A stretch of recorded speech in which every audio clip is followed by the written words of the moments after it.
फुले याला मुख्य आरोपीला आता अटक करण्यात आलेली आहे। साठेने देखील कबुली दिली आहे खंडणी प्रकरणात। एक लक्षात घ्या, ह्याच्यावरती रोज प्रश्न विचारणं आता थांबवलं पाहिजे। हे प्रकरण आता पोलिसांच्या तपासामध्ये आहे आणि न्यायप्रविष्ट होईल। ज्या दिवशी आपल्याला असं वाटेल की पोलिसांचा तपास योग्य दिशेने जात नाही, त्या दिवशी प्रश्न विचारले पाहिजे।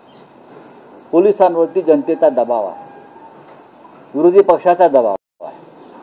पोलिसांनी किंवा CIDने आतापर्यंत केलेली कारवाई, मला असं वाटतं त्याच्यावरती आपण विश्वास ठेवला पाहिजे। रोज उठून नवा प्रश्न विचारायचा, पोलीस तपासामध्ये बाधा येईल असं आता काही दिवस करू नये। जर प्रकरण आपल्याला हे योग्य दिशेने न्यायचं असेल, गुन्हेगारांना खऱ्या गुन्हेगारांपर्यंत पोचायचं असेल, तर मला असं वाटतं की बीडमध्ये आता सुरेश धस पुरेसे आहेत।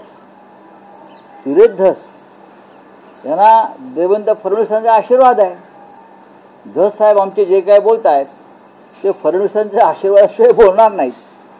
तर जे काही त्यांचं चाललेलं आहे याचा अर्थ असा आहे की देवेंद्र फडणवीस गृहमंत्री यांना सुद्धा बीडमधला हा दहशतवाद बंदुकीचं राज्य मोडून काढायचं आहे। ज्या दिवशी मला वाटेल, आम्हाला असं वाटेल यात काहीतरी पडद्यामागे वेगळं घडतंय, त्या दिवशी आम्ही पुन्हा एकदा या प्रश्नाला वाचा करू। पण राऊत साहेब, बीड किंवा परभणी या विरोधी पक्षातले